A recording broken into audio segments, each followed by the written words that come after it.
Nabasuhuje mwese muri rusange aho muherereye hirya no hino hatandukanye, nizere ko ibintu bikomeje kugenda neza. Hanyuma iyo urebye uyu mushinga wa P-Network ukuntu wahereje abapayiniya amafaranga, ukuntu wahinduye ubuzima bw'abapayiniya benshi, nubwo hari abagitegereje cyangwa bamwe na bamwe bagitegereje ko izamuka ikagera ahantu hashimishije. Ese iyo ubihuje n'uyu mushinga wacu wa Ruby Network, ni umushinga utangiye kwinjirwamo cyangwa kwitabirwa n'abantu benshi muri iyi minsi nyuma y'uko Open Network yo muri P-Network ibaye. Hanyuma uyu mushinga wa Ruby Network iyo urebye wowe ubwawe ubona utazamera nk'umushinga wa P-Network, kuko byose ari uku bigenda bitangira. Aya mahirwe turi kugenda tubona mu projet ya Ruby Network, umara gupasinga KYC, wamara gupasinga KYC amacoins yawe ukaba wayagurisha ukabona amafaranga. Ibi bintu byo ubibona ute cyangwa uri kubona biri kwerekera? Tugaye ikaze hano kuri Mbarusha Mining TV. Nabasuhuje mwese muri rusange aho muherereye hirya no hino hatandukanye, nizere ko ibintu bikomeje kugenda neza. Nk'uko tubizi rero, njye mbafashe akanya nk'aka ngaka ngo tuganire cyangwa se mbaganirize kuri cryptocurrency, ariko by'umwihariko mbanje ngo tuganire kuri zimwe muri mining to mininga. Ngira ngo murabizi rero, mining izo ni nyinshi, za P-Network, za Sidra, za Ruby Network, za Delta, za Bundex, izo zose ni mining, za Lumina n'izindi mining izo ni nyinshi. Ariko aka kanya munyemerere nshaka ko tuganira cyangwa se nashakaga kubaganiriza kuri mining ya Ruby Network. Ruby Network nayo ni mining, navuga ngo yo ntago ari nshyashya, ariko ni mining aka kanya nawe ushobora gufunguramo account ugatangira ukamininga, kubera ko mu bintu tujya dukunda binadushimisha kandi navuga ngo twagiriwemo n'umugisha, nuko izi mining zitaka cyangwa se zidasaba igishoro. Izi ni mining cyangwa se Ruby Network nayo ni imwe muri mining ufungura account ku buntu, ukamininga ku buntu, ukazakora KYC ku buntu, ikindi kandi ukazarinda ugurisha coin yawe ku buntu, ukaba wayibyazamo amafaranga ukayaguramo icyo ushaka nta gishoro wasabwe. Ruby Network ni mining naho bibaye ngombwa ko hakenerwa ikiguzi, nayo imeze nka P-Network, nayo ntago ikubwira ngo zana amafaranga ari mu mufuka wawe cyangwa se zana amafaranga wikozemo uyashyiremo kugira ngo ubashe gukora serivisi runaka. Ntago ari uko imeze nka P-Network neza. Ni mining y'ubwayo, aho bisabye ko iguca ikiguzi, ikora muri coin zayo cyangwa se ifata kuri Ruby wabashije kuba wamininga. Ruby Network account kuyifungura ni ibisanzwe, ntago ari ibintu bigoye, ariko nk'uko mpora mbibabwira, burya muri cryptocurrency cyangwa se muri mining nugira n'ikintu kikugora, uzajya wiyambaza mugenzi wawe agire icyo agufashaho. Ariko account kuyifungura ni ibisanzwe, urafungura ukurikije amabwiriza ukamininga. Kumininga nayo ni ugukandaho rimwe ku munsi cyangwa se ni ukumininga rimwe mu masaha 24, ukazamininga iminsi 30 cyangwa se ishobora no kurenga, bagahita baguha KYC ukayikora. Iyo KYC yawe ibaye passed, Ruby zawe uba wazimura ukazishyira kuri wallet. Kandi ngira ngo murabizi ko iyo ikintu cyangwa se iyo coin zageze kuri wallet, ngira ngo murabizi ubundi wallet ikisobanuye ni ikofi, mu rurimi rw'abaturanyi bacu Abarundi bayita ikotomoni. Iyo rero Ruby cyangwa se coin zamaze kugera muri wallet yawe cyangwa se mu ikofi yawe, ngira ngo mwese murabyumva, uba wazikoresha icyo ushaka. Ruby Network rero nayo nuko nguko imeze. iyo KYC yawe ibaye passed, rubi zawe urazimura zikajya muri wallet. Ubwo urumva iyo zageze muri wallet, iyo ushaka cyangwa se uba ufite uburenganzira bwo kuba wazigurisha ukazikuramo amafaranga runaka ukayakoresha icyo ushaka. Mw'abantu mwe mpora mbibabwira, ibi bintu ni ubuntu twagiriwe, kuba haza mining nk'izi ngizi zitadusaba igishoro. Ugasanga ariko bamwe muri twebwe ntitubyumva, ugasanga n'ababyumvise ntitubyumva neza. Nimba twinjiye muri mining ugasanga ntago tubikora nk'uko twabyiyemeje, ugasanga hari umuntu wafunguye akawunti ya mining runaka, ariko bikagutangaza kuba hashira icyumweru cyangwa n'iminsi runaka atamayininga ngo yarabyibagiwe. Nyamara mw'abantu mwe, simba numva ukuntu wibagirwa ahantu ushobora kuzakura amafaranga ejo cyangwa ejo bundi, kubera ko ngira ngo murabizi, muri iyi si cyangwa se ikintu turwana nacyo buri munsi mu buzima kuba ari uguhiga ikintu cyitwa amafaranga. Kuko buriya niyo ubyutse mu gitondo ujya mu kazi cyangwa se ugataha nijoro, ngira ngo nta kindi kintu kiba cyatumye ugenda. Ikintu cy'ibanze kiba cyatumye ujya mu ibyo bintu byose ni amafaranga uba ushaka. Ubwo rero sinzi impamvu wibagirwa kuvuga ngo wibagiye, uvuga ngo wibagiye kumayininga, kandi nyamara ari ibintu bitagoye, ari ibintu bitagusaba igishoro, ari ibintu bitagusaba gukora urugendo, ari ugufata telefone yawe gusa ugakanda, ubundi ugategereza nawe ejo cyangwa ejo bundi ugasanga uvanyemo amafaranga.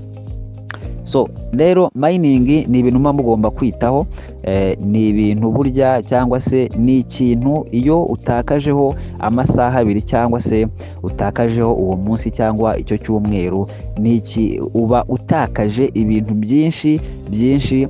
Ariko muri icyo gihe ntuhita ubibona yuko ari cyo utakaje, ariko nyamara ya coin iyo igeze ku isoko cyangwa se iyo ibaye launched, nibwo ubona ko hari ikintu watakaje muri cya cyumweru wamaze utamayininga. Niyo mpamvu rero mining yose ukora tuba tugushishikariza kudacikwaho n'isaha, ariko wenda kwibagirwaho bibaho, ariko mujye mugerageza byibuza, kuko buriya iyo uri n'umuntu wibagirwa, kugira ngo utazajya unabyibagirwa, buriya wanashyiraho reveil. Wanaregera isaha runaka ku buryo iyo saha nigera telefone yawe ihita isona, ugahita wibuka yuko ugomba gukora mining. Ibi bintu nimukabikerense, ni amafaranga. Urugero nabaha, ngira ngo hafi ya mwese mwamayininze Pi network. Uko byagenze murabizi, aka kanya ni amafaranga nayo, kandi uko umuntu yabaga afite coin nyinshi zageze muri wallet, ni nako yabaga yakuraho, cyangwa se ni nako aka kanya yaba yakuraho amafaranga menshi kurusha wa wundi wabigenzemo gakeya. Kubera ko aka kanya hari umuntu ushobora kuba ufite Pi 1000 muri wallet yiwe, cyangwa se 500, cyangwa se n'ibihumbi 2 bya Pi muri wallet.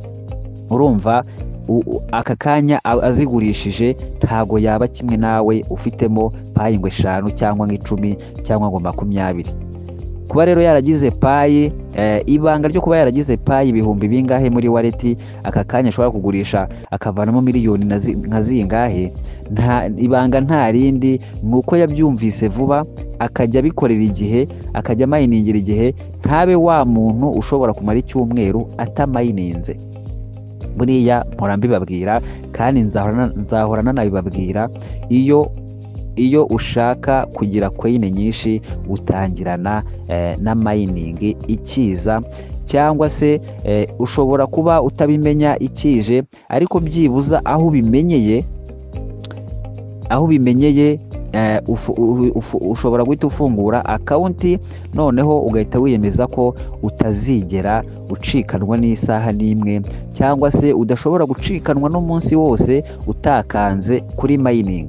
Ngira ngo iki kirumvikana nyine, kuko ntuzabona umuntu ufite coin nyinshi, haba kuri Pi, haba kuri Ruby, haba kuri za Delta, ntuzamubone ngo wifuze kugira nk'iziwe, kubera ko nyine ntago mwatangiriye rimwe, kandi niba mwaranatangiriye rimwe ntago wabyitayeho nk'uko yabyitayeho. kuko mushobora gutangirira rimwe n'umuntu ariko we akajya mayiningira igihe wowe ugasanga uri wa muntu nk'uko nabivuze ushobora kumara icyumweru udakoze kuri mayiningi. Nta kuntu rero wambwira ko uwo muntu muzagendana, uwo muntu igihe iyo coin izabera launched amafaranga azakuramo ntuzayaririre kuko ntago uzaba warabyitayeho nk'uko yabyitayeho. Icyo nakubwira rero kuri Ruby Network aka kanya ushobora gufungura akawunti yawe nawe ukajya umayiningira igihe kugira ngo nawe ejo utazasigara. Ikindi kandi mpora mbashishikariza, narababwiye ngo ntukagire mayiningi imwe muri telefone yawe cyangwa se ntugakore mayiningi imwe, kuko nababwiye ko umuhanga wo kumayininga aba agomba kugira mayiningi nka zingahe muri telefone yiwe amayininga, kuko nibyo usanga bizakubyarira inyungu mu gihe kizaza, kuko ntago zibera launched icyarimwe. Uyu munsi hashobora kuba launched ya mayiningi runaka, indi nayo ikazaba ejo bundi, ugasanga ni ibintu bigenda bihererekanya bikaba byagusunikira ubuzima cyangwa se bikaba byagira aho bikuvana naho bikugeza.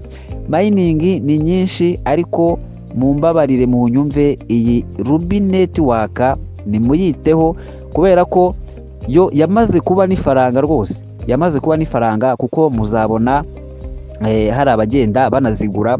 Ariko buriya ikintu kintangaza, buriya njya nsetswa nuko umuntu abona hari umuntu uri gushaka kugura coin runaka ugasanga ntago ari ikintu atinzeho, kanyamara buriya ni ikintu wagombye kujya utindaho ukibaza ngo ese uyu muntu karimo agura iyi coin, mbese nyine bigahita biba ibintu bikweretse yuko iyo coin byanze bikunze ari amafaranga yamaze kuba amafaranga. Mbese ibyo bigahita biguha motivation yo kuba wafungura akawunti, cyangwa se yo kuba wamayiningira igihe, cyangwa se yo kuba wafata n'inshuti yawe nayo ukaba wayifungurira akawunti. Ibyo kandi ni ibintu mugomba kumenyera byo gutanga ubufasha, byo kuba niba ubonye ikintu gishobora kuzagira icyo kikugezaho mu minsi iri imbere, uba ugomba gushishikariza na mugenzi wawe nawe akakigira muri telefone yiwe, cyangwa se nawe akamayininga, cyane cyane ko biba nta kiguzi binasaba.